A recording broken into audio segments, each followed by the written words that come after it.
Hello again, Calvin here for the third installment of our CPS marketing training videos. In this presentation, we're going to talk about how to manage your dealer base and increase contract production.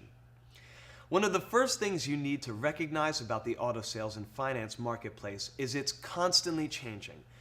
Dealers have really high employee turnover rates and lenders tighten or loosen their programs continually. This dynamic produces both an opportunity and a challenge for you as a CPS marketing rep or BDR.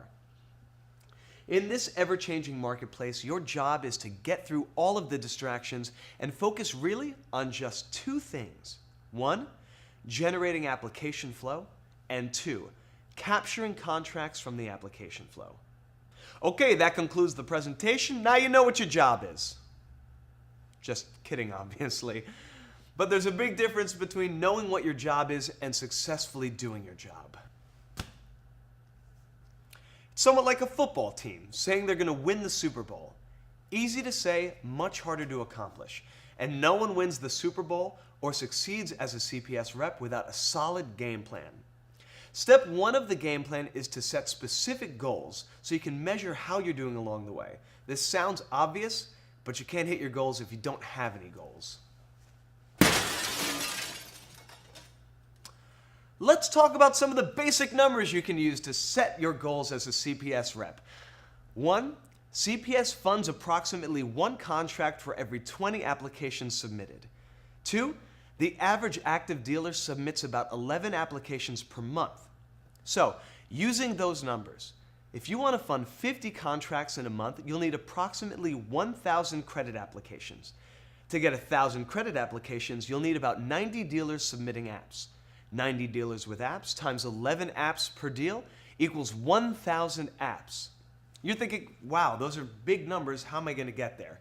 You're going to get there by activating more dealers and generating more application flow from your active dealers.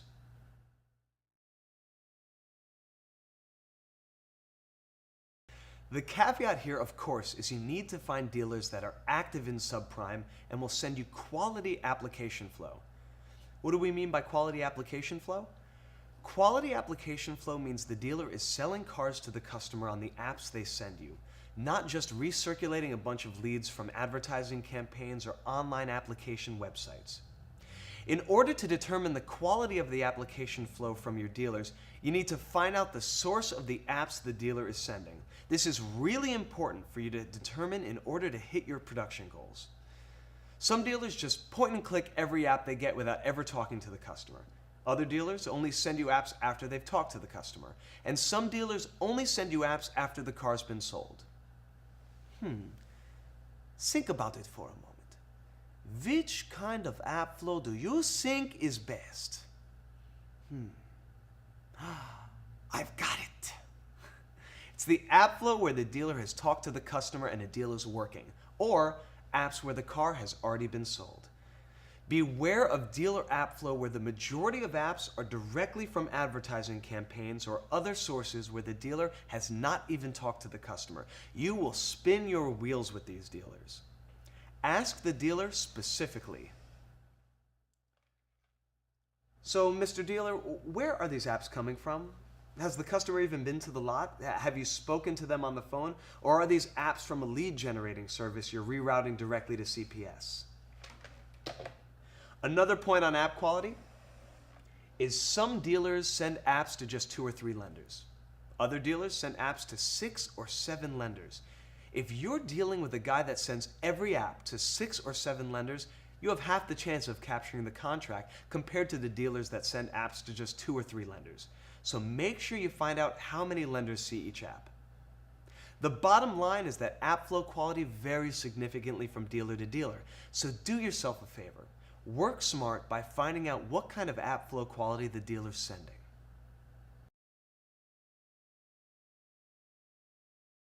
Now that we've addressed the issue of application quality, let's turn to the process of monitoring your dealer base activity.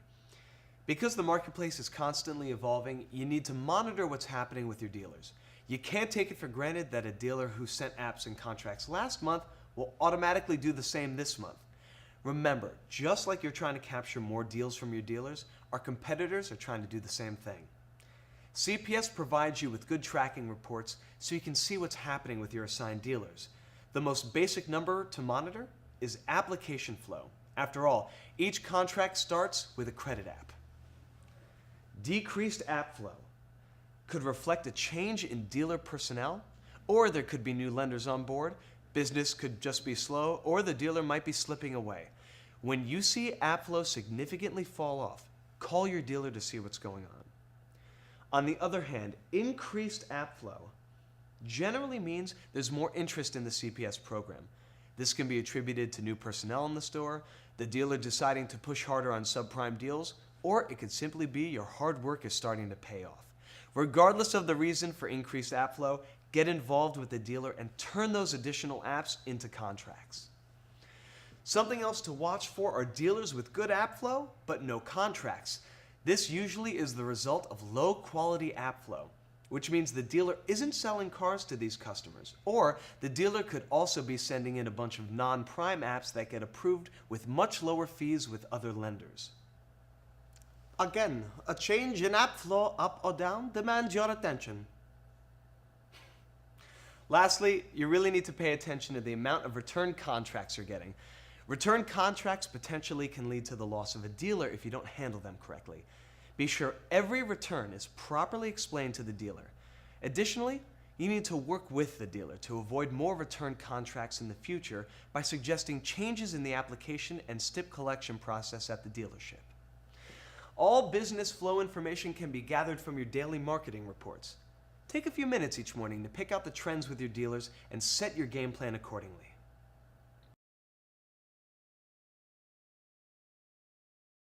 After you've built a decent app flow, the most important aspect of your job is working your application flow. This is really where the rubber meets the road in terms of growing your contract volume. Dealers need help structuring deals, getting exceptions, and working their subprime deals with CPS. Keep in mind that in many dealerships, selling cars to subprime customers is somewhat of an afterthought. It's not their main business. As such, the dealer will likely not be very familiar with the CPS program. Also, the person you work with at the dealership may be a rookie to subprime. Both of these situations point to the need for you to work every deal with the dealership.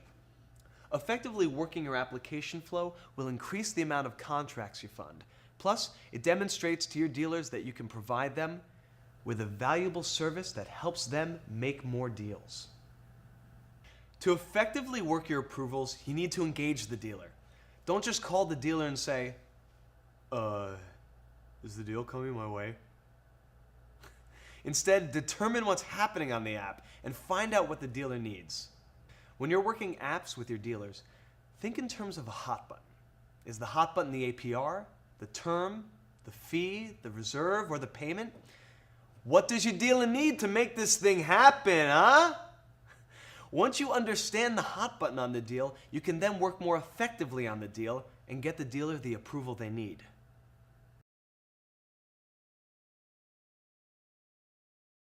The second thing to focus on when working your application flow is rehashing turndowns.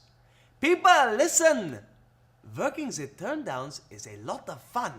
Und dealers love turning the deals around! Not only does rehashing turndowns get you additional approvals and contracts, it shows the dealer that you can actually do something for them. This is very important as you start building your dealer relationships. Plus, rehashing turndowns shows the dealer that CPS is flexible, which is another key factor dealers are looking for in their top lenders. In a general sense, CPS will reconsider just about any turndown if the application has offsetting strengths, like a currently paying auto or a significant amount of paying credit. Rehashing turndown credit apps is a sure way to grow your contract volume. Finally, you need to be involved with return contracts. Some returns are fixable and others are not. Return contracts that can't be fixed or placed with other lenders create a problem for the dealership. And just like any problem situation, there's a lot of finger pointing that goes on as to who's responsible for the problem. Trust me on this, there aren't too many people in dealerships that will say, "Hey, I messed up, it's my fault." The more common excuse in the dealership is to blame CPS and say how hard we are to work with. Here's a tip. The vast majority of returned contracts, approximately 70%, are issues relating to overstated job time and income. If you can get the dealer to put accurate job time and income on the credit app and make sure the pay stub is legitimate, you will avoid returns.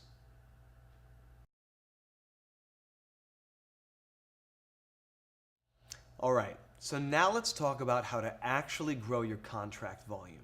Listen, the key to growing your contract volume is to give your dealers something they want.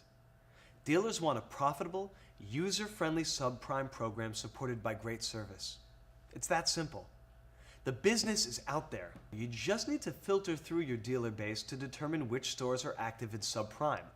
Then make sure you're receiving a quality application flow from these stores. Follow that with working the apps thoroughly to help your dealers structure profitable deals. It's that simple, right? When you begin working as a rep or BDR, you'll be given a starter dealer base of approximately 100 to 150 dealers. Now that's a lot of dealers to work with, and it'll take you some time to figure out what's going on with each store. When working your dealer base, it's better to focus on 20 or so dealers at one time. Try to work them intensely for several weeks and see if you can get them started on the CPS program.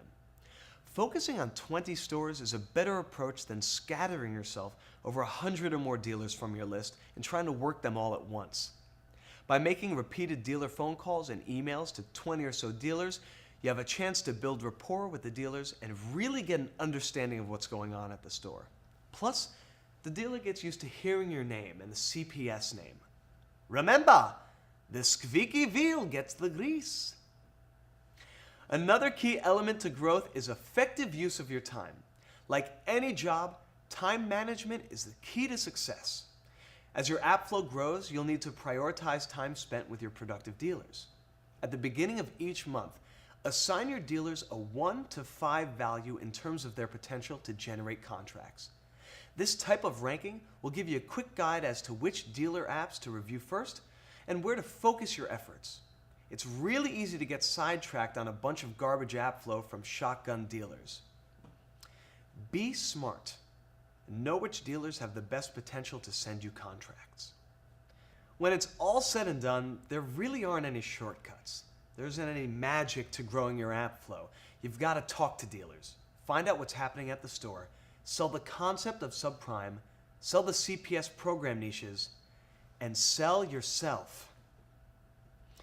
If you do this, you'll see the results with more dealers getting on the program, more application flow, and more contracts from your dealers.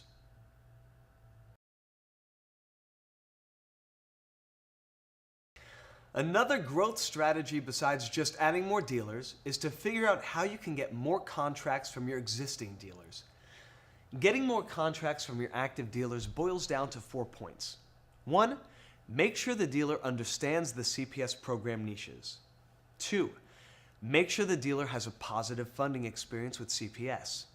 3, provide outstanding service to the dealer. And 4, ask for more deals. I'm going to go ahead and let that sink in for a minute, all right? There's a big difference between just capturing contracts from the dealer's existing business flow versus having the dealer specifically set up deals for the CPS program niches. Got it? So you need to continually preach the CPS niches to your dealers. Never underestimate the importance of a positive funding experience for the dealer. You can eliminate just about all funding problems by reviewing the pay stubs and confirming the job time on each approval before the contract is sent in for funding. Once you've demonstrated your value to the dealer by rehashing turndowns, helping them get structure exceptions, and even chasing STIPs, you've earned the right to ask for more deals and set funding expectations. It's okay to ask for 3, 4, or even 5 contracts for the month. Setting expectations gives you and the dealer a sense of what to expect in terms of volume. If you've done your job well and the dealer values your service, they'll go out of their way to get you the committed amount of contracts each month.